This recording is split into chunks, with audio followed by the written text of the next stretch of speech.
स्वागत है आप सभी का। आपके साथ मैं हूं स्वप्निल और बड़ी खबरों में बात होगी बाड़ाबंदी की। पंचायती राज चुनाव के नतीजों से पहले प्रत्याशियों की बाड़ाबंदी शुरू हो चुकी है। इसके साथ ही आज बात करेंगे स्कूलों की भी, जो फिलहाल पूरी तरह से अनलॉक नहीं होंगे, और बताएंगे कहां मनरेगा में महा करप्शन हुआ।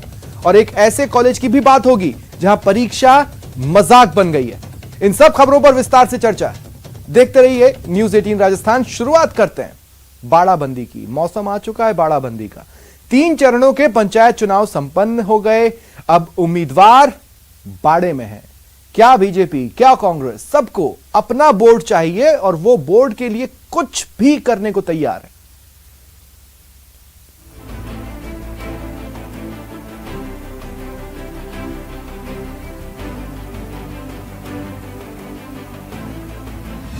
क्रॉस वोटिंग का खतरा, उम्मीदवारों पर पहरा, नतीजों का इंतजार, बाड़े में उम्मीदवार, आया मौसम बाड़ेबंदी का।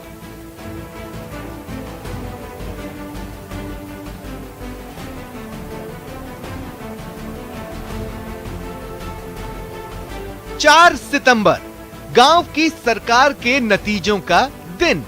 लेकिन नतीजों से पहले प्रदेश में सियासी पर्यटन का दौर लौट आया है। बाड़ेबंदी का मौसम लौट आया है। इधर नतीजों का इंतजार हो रहा है और उधर उम्मीदवार बाड़ेबंदी में है। और बाड़ेबंदी में क्या हो रहा है, आइए हम आपको दिखाते हैं। कहीं गीत गुनगुनाए जा रहे हैं तो कहीं भजन का दौर चल रहा है। देखिए जरा, गीत गुनगुना रही ये महिला उम्मीदवार सांभर और रेनवाल पंचायत समिति की कांग्रेस उम्मीदवार है। 3 दिन से घर बार छोड़ खाटू श्याम जी में बाड़ेबंदी में है। प्रभु श्याम से लेकर बालाजी महाराज के हरिजस गा रही है, जीत की प्रार्थना कर रही है। कांग्रेस बाड़ेबंदी को ट्रेनिंग का नाम दे रही है। हमारे फुलेरा विधानसभा में लोगों में इतना जज्बा कांग्रेस के प्रति है कि दोनों प्रधान पंचायत समिति के प्रधान बनाने जा रहे हैं। और बीजेपी इस तरह से डरी हुई है कि उसको बाड़ाबंदी करना पड़ गया है।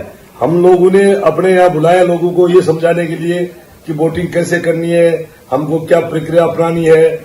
उसलिए हमने यहाँ सबको एक जगह इकट्ठा करके ये समझाने के बुलाया है और बीजेपी ने बाड़ाबंदी कर रखी है। कांग्रेस ने विधायकों को अपने इलाके के पंचायत समिति सदस्य और जिला परिषद सदस्य के चुनाव में बाड़ेबंदी की पूरी जिम्मेदारी दी है।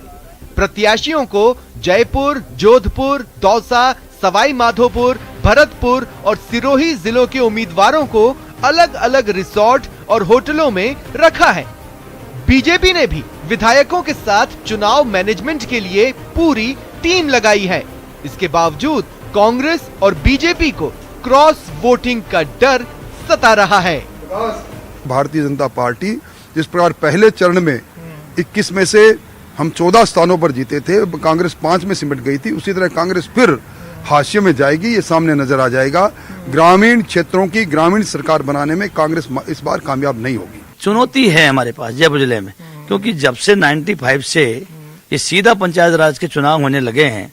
अभी जयपुर जिले का जिला प्रमुख केवल एक बार कांग्रेस का बना है, मेरा छोटा भाई जयलाल नागर, जब से भारतीय जनता पार्टी का जिला प्रमुख बना है। इसलिए हमारे सामने चुनौती है जयपुर जिले में कि इस बार हम कैसे जयपुर में जिला प्रमुख कांग्रेस का बनाए।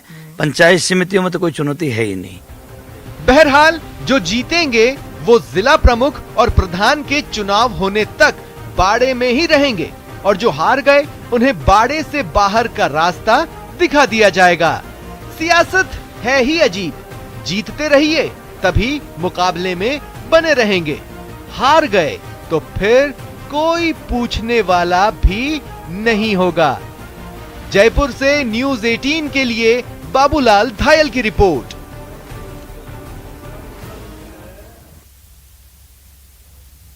और हमारे कुछ सहयोगी हमारे साथ इस वक्त जुड़ रहे हैं। जयपुर से बाबूलाल धायल, जोधपुर से ललित सिंह, भरतपुर से दीपक पुरी इस वक्त मेरे साथ जुड़ रहे हैं। सबसे पहले दीपक, मैं आपके पास आ रहा हूं।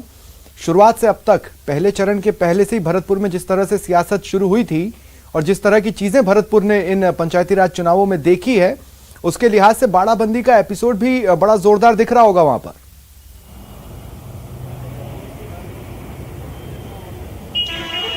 बिल्कुल स्वप्निल, देखिए बाड़ाबंदी का जो एपिसोड है वो जोर जोर से चल रहा है। जो संभावित जिताऊ उम्मीदवार हैं उनको लगातार जो कांग्रेस के बड़े नेता हैं, विधायक हैं और मंत्री हैं, वो लगातार अपने कब्जे में लेकर के और बाड़ेबंद कर रहे हैं। हम इस वक्त मौजूद हैं, होटल के सामने मौजूद हैं। इस होटल में भी कुछ जो जिताऊ उम्मीदवार हैं संभावित, उनको ठहराया गया है और लगातार जो कांग्रेस है वो अपने प्रधान बनाने की कवायद में पूरी तरह जुटी हुई है। भरतपुर के जो हैं उनको भरतपुर में ही रखा है या बाहर के इधर आए हैं, यहाँ के कहीं और गए हैं?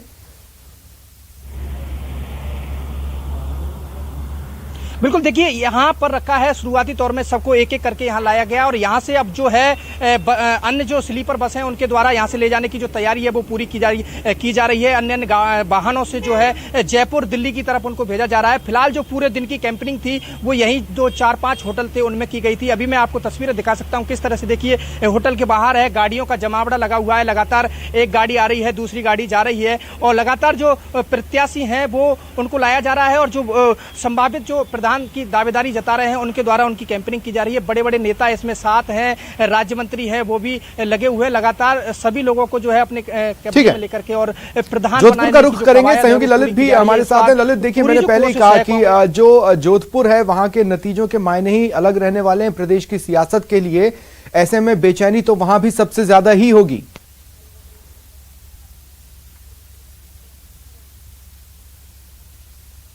तो अपने सही कहा आपने, केंद्रीय मंत्री से लेके राजस्थान के कद्दावर नेता लगातार इस पूरे चुनावी अभियान में लगे हुए थे और तमाम जो पूर्व कैबिनेट मंत्री हैं चाहे विधायक हैं सबकी साख दांव पे है।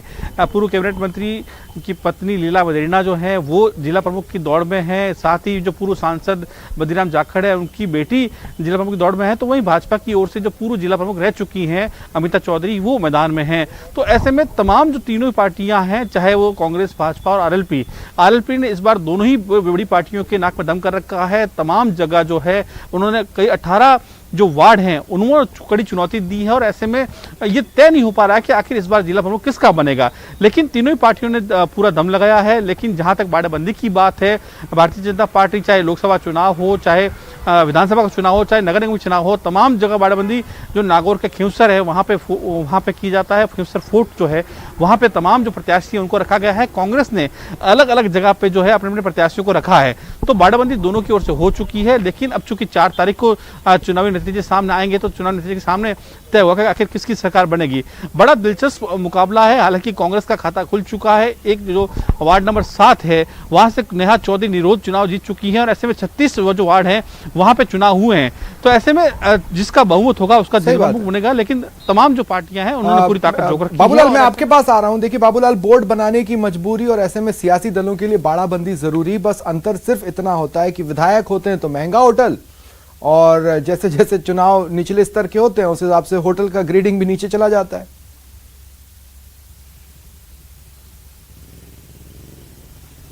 जी बिल्कुल है, लेकिन मंदी के इस दौर में रिजॉर्ट्स और होटल्स आबाद तो हुए कम से कम और थोड़ी आर्थिक स्थिति सुधरेगी रिजॉर्ट्स के मालिकों की भी कि जो दूर दराज के होटल्स थे अब तक कोई जा नहीं रहा था, कोरोना का काल चल रहा था, तो पुष्कर से लेकर के खाटू श्याम जी तक और माउंट आबू तक चले गए हैं जो उम्मीदवार हैं।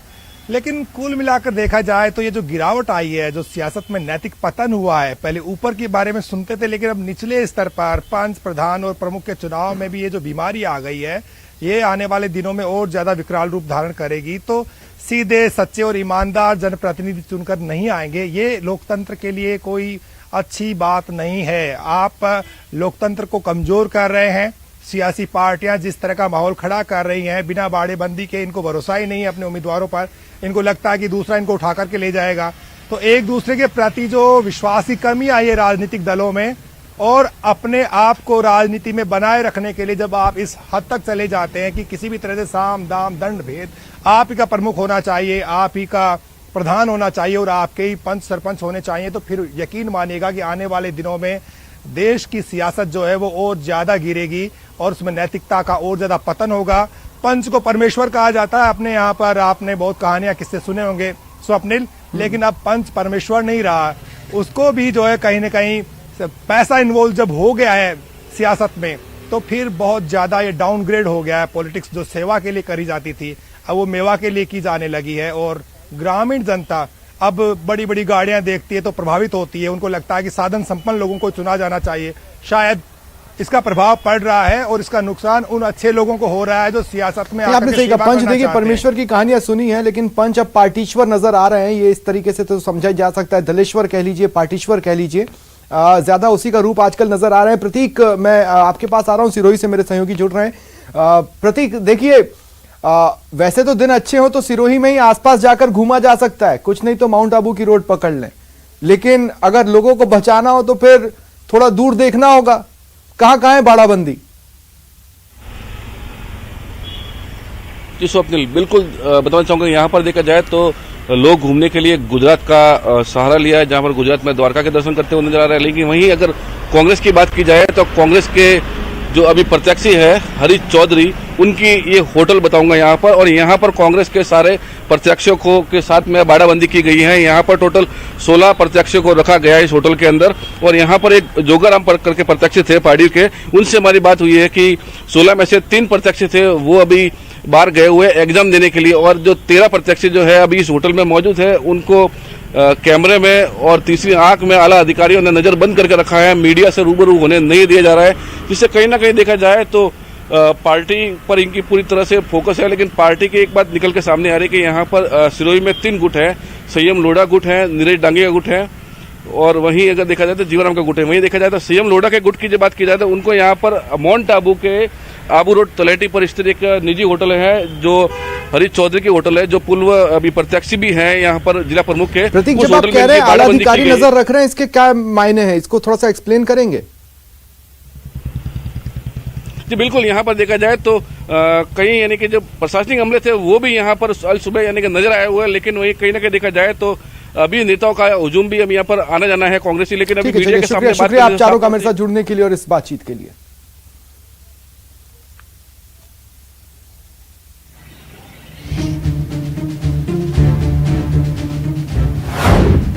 पंचायत चुनाव का संग्राम खत्म।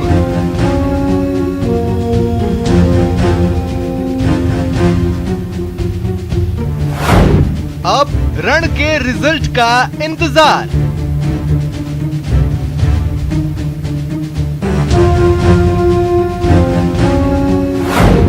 तीन चरणों में हुआ जमकर मतदान।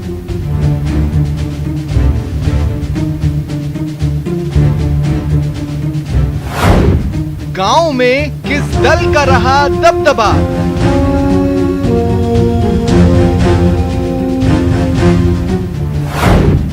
या फिर निर्दलियों ने दिखाया दम?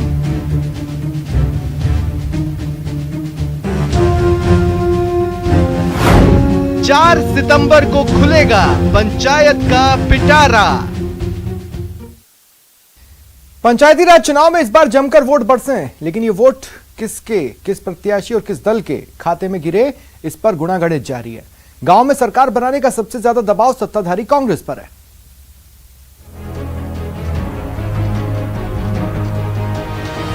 प्रदेश के 6 जिलों में चुनावी दंगल के बाद अब सभी को पंचायत का पिटारा खुलने का इंतजार है। 6 जिला परिषद और 78 पंचायत समितियों के चुनावों में इस बार जमकर वोट बरसे। वहीं जयपुर जिले की जालसू पंचायत समिति के वार्ड नंबर 9 और दौसा जिले के वार्ड नंबर 16 में चुनाव स्थगित रहे।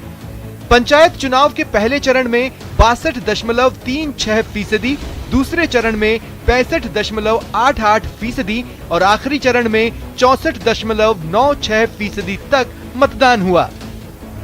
जिला प्रमुख के पद पर कांग्रेस और बीजेपी के बीच सीधी टक्कर है। वहीं कई पंचायतों में बागी और निर्दलीय उम्मीदवार राजनीतिक दलों को कड़ी टक्कर दे रहे हैं। पिछले साल दिसंबर में 21 जिलों के पंचायती राज चुनाव में बीजेपी ने विपक्ष में होते हुए भी 12 जिला प्रमुख बना लिए थे। इसलिए इस बार सत्ताधारी कांग्रेस पर ज्यादा से ज्यादा जिला प्रमुख और प्रधान बनाने का दबाव है। पंचायत चुनाव में किस दल का जादू जनता के सिर चढ़कर बोला और किस दल के दावे हवा हो गए, ये आगामी 4 सितंबर को साफ हो जाएगा। यहाँ हम आपको बता दें कि 5,173 प्रत्याशियों में 26 उम्मीदवारों को पहले ही निर्विरोध चुन लिया गया है। Bureau report, news 18 Rajasthan. पहली से 8वीं तक के बच्चों के लिए स्कूल अभी नहीं खुलेंगे। सरकार 9वीं से 12वीं तक के लिए खुल चुके स्कूल की रिव्यू करेगी, फिर स्कूल के संपूर्ण अनलॉक पर फैसला होगा।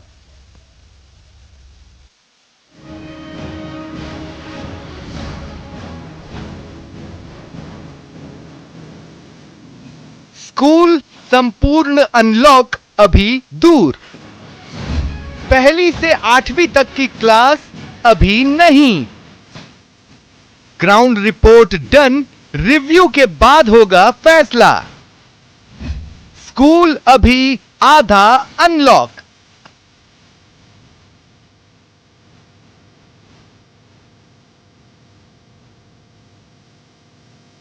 एक सितंबर से प्रदेश में 9वीं से 12वीं तक के क्लास तो खुले, लेकिन क्लास में स्टूडेंट्स की उपस्थिति आधी ही है। लिहाजा पहली से 8वीं तक क्लास के खोलने को लेकर सरकार अभी असमंजस में ही है। शिक्षा राज्य मंत्री गोविंद सिंह डोटासरा कह रहे हैं, अभी समीक्षा होगी, उसके बाद ही छोटे बच्चों के लिए स्कूल अनलॉक को लेकर फैसला होगा।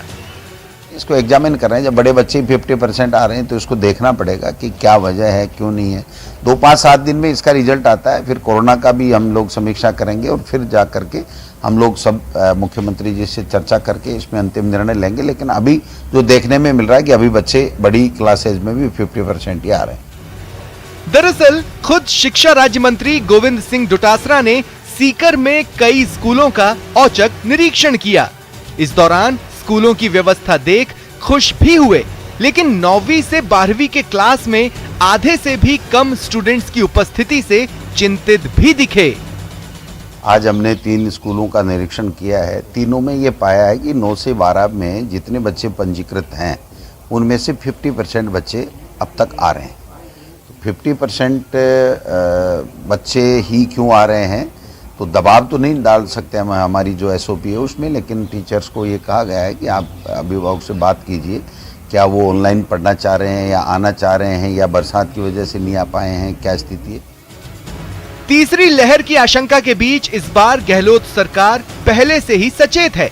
लिहाजा अभी स्कूलों को निर्देश दिया गया है कि जो स्टूडेंट्स स्कूल नहीं आ रहे उनके अभिभावकों से बात की जाए, साथ ही साथ ऑनलाइन पढ़ाई की व्यवस्था जारी रखी जाए।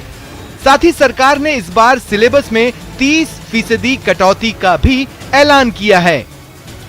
असमंजस की स्थिति नहीं होनी चाहिए। तो अभी 2 महीने कम पढ़ाई हुई है तो हमने 30% सिलेबस में कटौती करने की बात कही है। तो इसको हम एग्जामिन करा रहे हैं कि कितना कोर्स कौन सा करा दिया, कौन सा हम लोग इसमें कट करेंगे।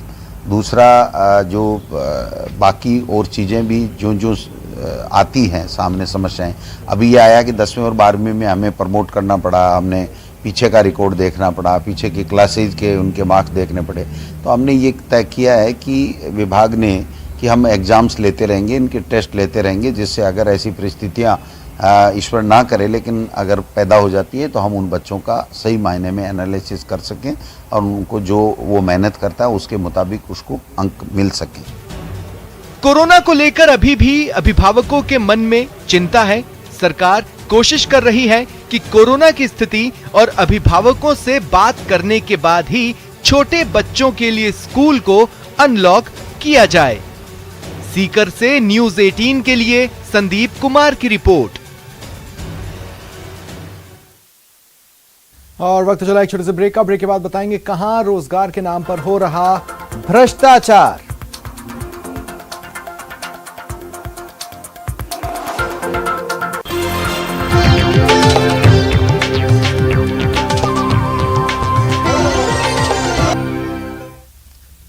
ब्रेक के बाद अब बात मनरेगा में महाकरप्शन की।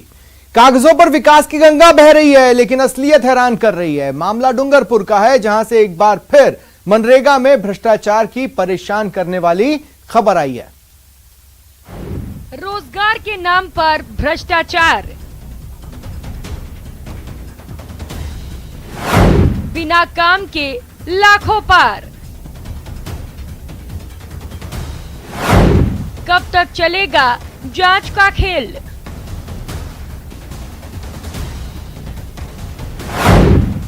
भ्रष्टाचारी कब जाएंगे जेल? डूंगरपुर में केंद्र सरकार की महत्वाकांक्षी योजना भ्रष्टाचार का पर्याय बन गई है। इस बार रघुनाथपुरा ग्राम पंचायत से घपले की खबर सामने आई है।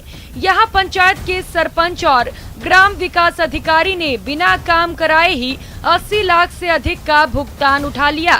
पूर्व सरपंच सुखलाल के मुताबिक पिछले 1.5 साल में जो कार्य करवाकर भुगतान उठाया गया, उनमें से ज्यादातर उन्होंने अपने कार्यकाल में ही करवा दिए थे।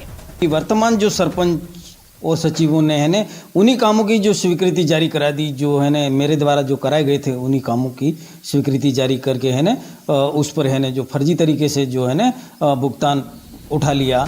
खास बात यह है कि गड़बड़ियों के उजागर होने के बावजूद अधिकारी कार्रवाई करना तो दूर, अभी तक जांच भी नहीं कर पाए हैं।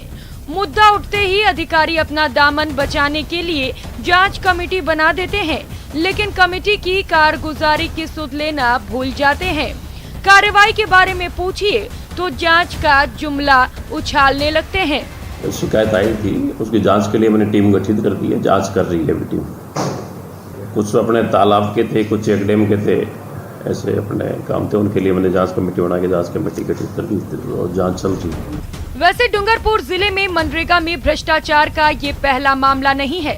इससे पहले धनगांव, अम्बाडा और माड़ा ग्राम पंचायत में भ्रष्टाचार के मामले उजागर हो चुके हैं। भ्रष्टाचार का खुलासा होने के बाद जिला प्रशासन ने जांच के लिए कमेटियां बनाई, जिसकी जांच आज तक पूरी ही नहीं हुई। न्यूज़ 18 राजस्थान के लिए डूंगरपुर से जयेश की रिपोर्ट। वक्त एक ब्रेक का, ब्रेक के बाद दिखाएंगे एग्जाम में अजब गजब खेल।